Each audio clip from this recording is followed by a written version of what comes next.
I did have a question that I thought was going to be my lead, but I'm going to pivot because you're wearing a TNA logo hat. It's not the lettering. It's not the Carlos trucker hat.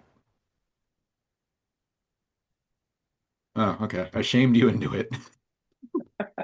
I just thought I'd throw a different look today just cuz, but yes, I am a man of many hats, but yes, this is my Carlos Trucker hat. Yeah, I think this is the first wardrobe change I've ever done in an interview, so I'll take it.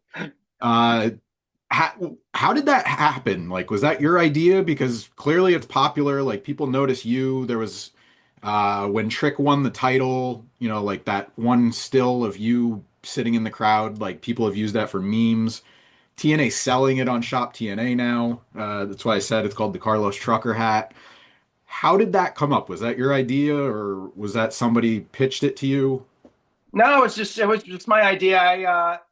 If you've sort of seen me over the years, I'm big on team and uniform, and whenever you join a team, you usually have a uniform. I've always loved over the years when the NBA draft happens, and always wanted to be that, maybe someone that got called up on the stage, and, David Stern or Adam Silver shook my hand and gave me my hat of the team that I was playing on. And so, yeah, when I got here, I just decided to create something that I thought maybe looked a little bit old school and kind of had that original kind of that sort of original classic kind of a look with just this simple TNA wrestling hat. And we've created a couple of little prototypes, and I started wearing them for myself, and everyone kept telling me how much they liked them. So I said, yeah, sorry, it's a one of one. You can't get one.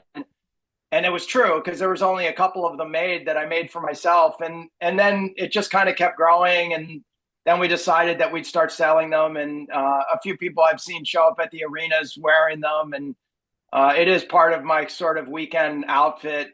It's nice when when you don't have hair, you can wear hats and you don't have to worry about your hair getting messed up. And so yeah, it is definitely part of everywhere I go. I usually have on my TNA hat. Hmm. Yeah, I mean, you could make you mentioned the NBA draft. It could be like a gift to the free agent signings. You could put like crossed the line out, and here's your hat. Take a picture with them. Yeah, no, it's always been one of these like cool sports things that I've always loved. And I love when that athlete puts that Lakers hat on, or that Knicks hat, or wherever they're going the first time, and you can sort of see their joy of joining the team. And I think we're trying to create that same feeling at TNA amongst all of us, the staff, the wrestlers, all of us. Sort of all of us are athletes trying to make something happen. So it's fun.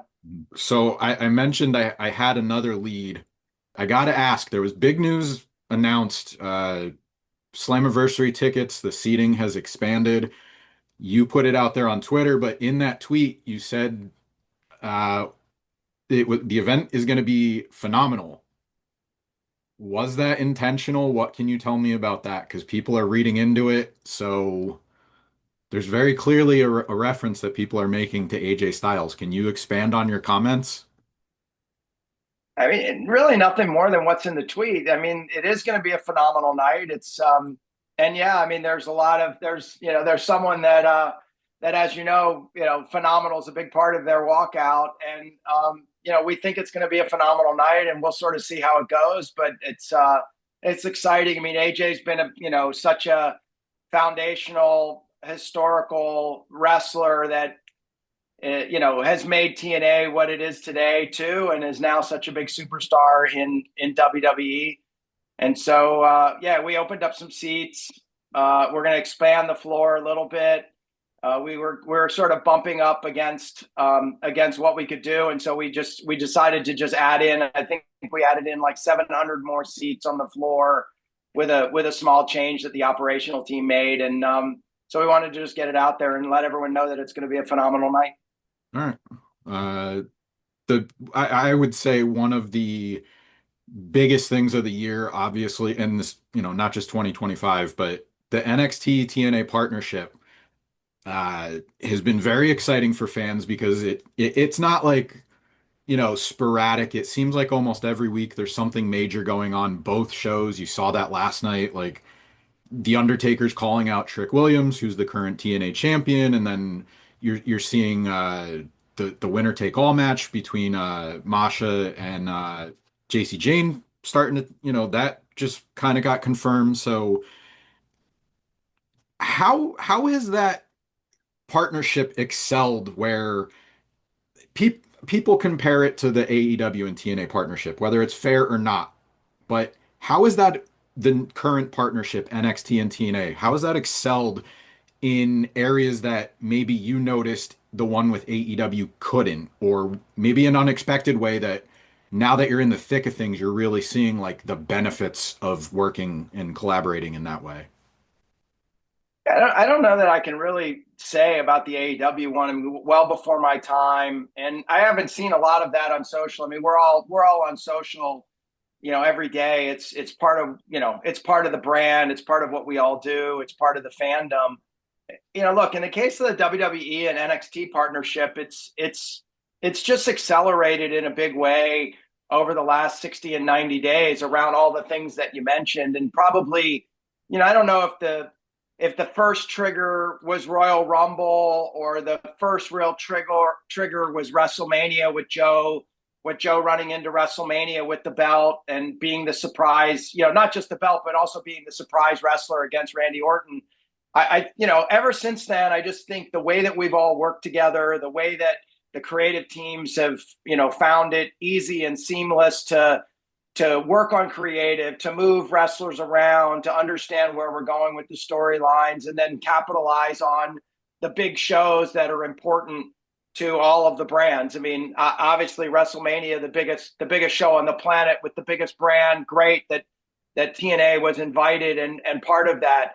But then you look at what happened in Tampa at Battleground with NXT, big show for them. I was there. I mean, the arena was packed, so many people, and again, the storyline just continued with Trick and Joe, and now you've got Santana in the middle of that as well, and now we've got a title match on the women's side, which is super exciting. And I just think we continue to find ways to move our fans' excitement from brand to brand, both up, both down, and then in the case of maybe a AAA sideways, and we've done some stuff with Triple Mania was super fun down in Monterrey, Mexico, like a month ago, and again the team there with Dorian and George and others, it's just they've been really easy to work with, and our wrestlers.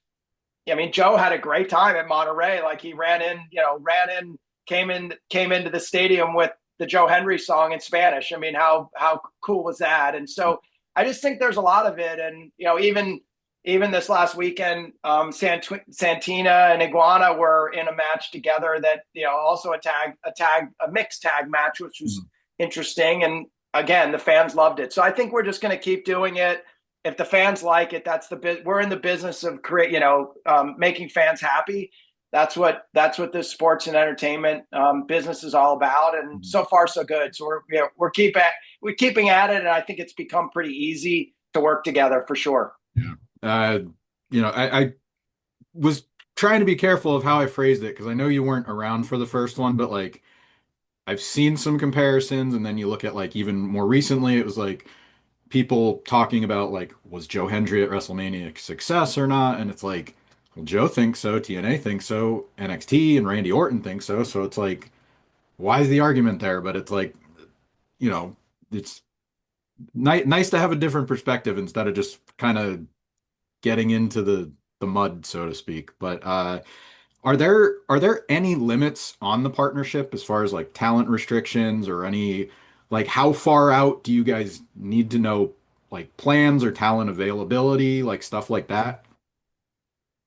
Not really. I mean, it's really just the ebb and flow of the weeks and the months, really. I mean, as we sort of look at the landscape, obviously NXT on the CW every Tuesday night.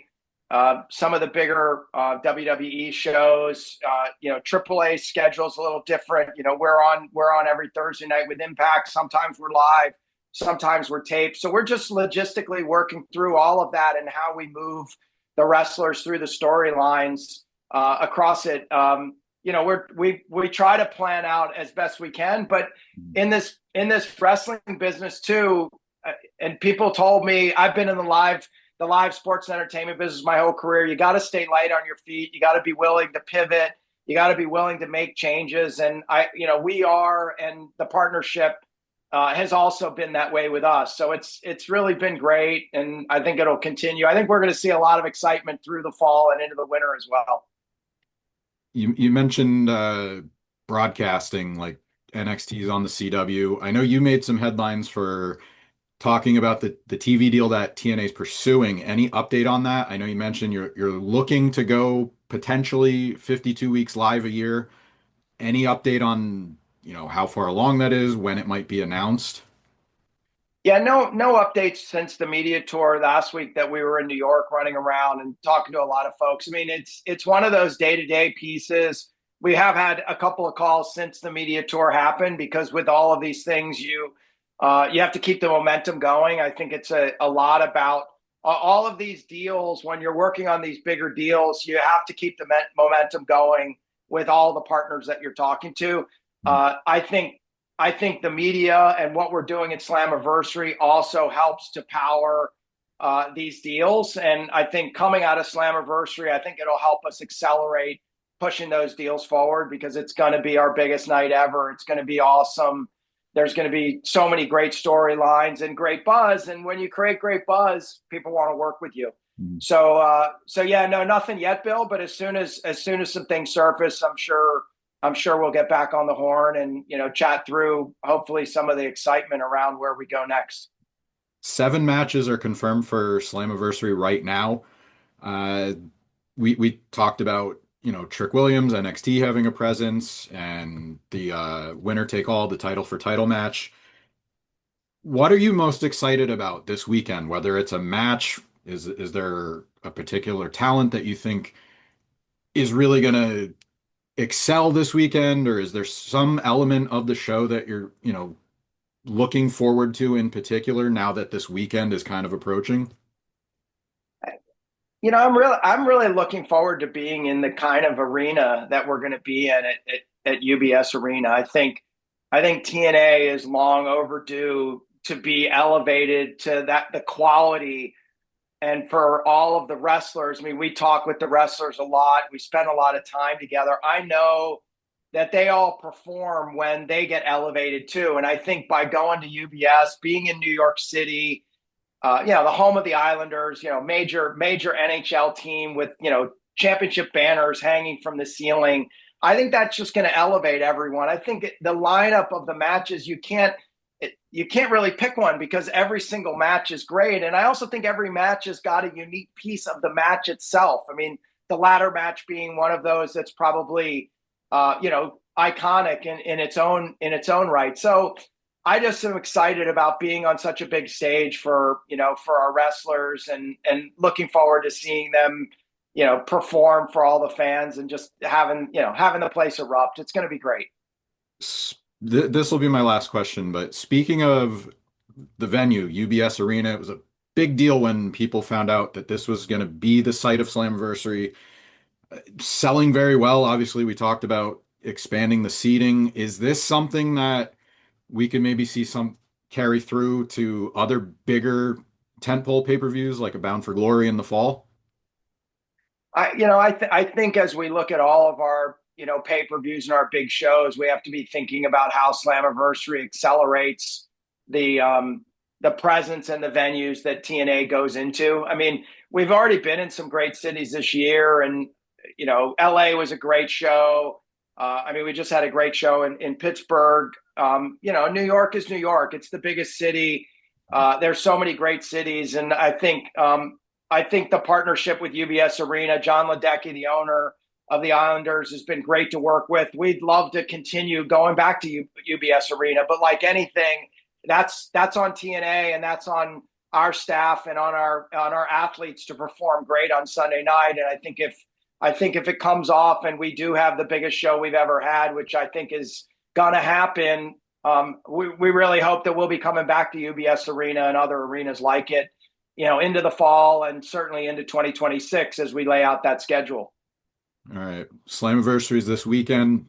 Talked quite a bit about how big it is for the company and the talent and fans. Any closing remarks before I let you go here? No, I just would say, please don't miss it.